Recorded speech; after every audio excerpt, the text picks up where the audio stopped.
April महिन्याच्या सुरुवातीलाच नाशिक जिल्ह्यामध्ये भीषण पाणी टंचाई जाणवू लागली आहे।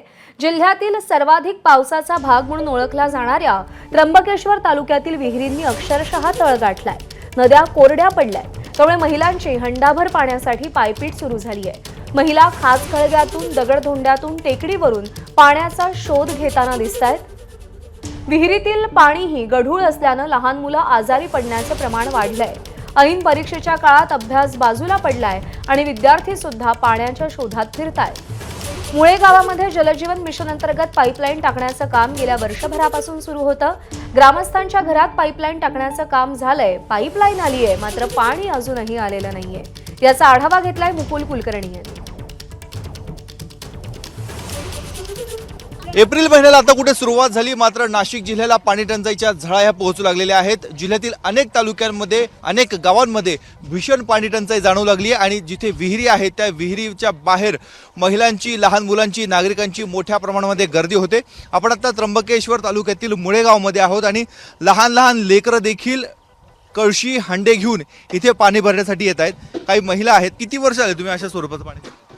अहो, माझं लग्न झालं तसं या रूपात पाणी भरितो आम्ही, डोक्यावरच पाणी भरितो। गावात पाणी नाही आमच्या, येईल नळ नाही, पाणी नाही कुठंच आमच्या गावाला। ही जर आटली ना मग पाणीच नाहीये। हा, इथे आणि कुठे कुठे जातात पाणी? कुठे जायचं ते तिकडून आणायचं, हे इकडं दऱ्यामध्ये जायचं, लांबून लांबून पाणी आणायला लागलं।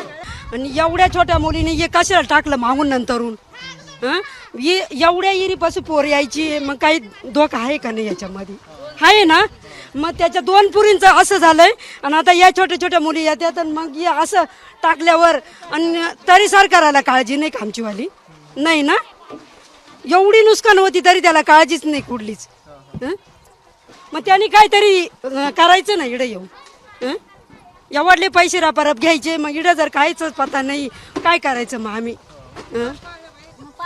मग पाणीच नाही तर काय करायचं? कितवीला आहे तू? 8वी आठवीला आहे। आता परीक्षा वगैरे चालू आहे। परीक्षा चालू आहे तुझी?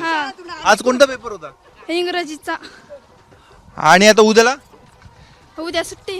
उद्या सुट्टी आहे। सुट्टी म्हणून पाणी भरते? हा, गावात नळ बांधलेले सर्व केलंय, पण पाणी नाही टाकत आहे, फक्त दाखवताय आणि जे निधी येते ती पैसा काढून खाऊन घेत आहे, बाकी काहीच करत नाही।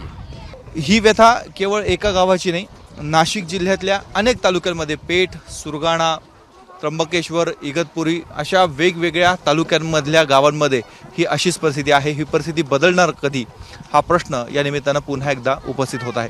कॅमेरामन किरण कटारेसह मुकुल कुलकर्णी, एबीपी माझा, मुळेगाव। एबीपी माझा, उघडा डोळे बघा नीट।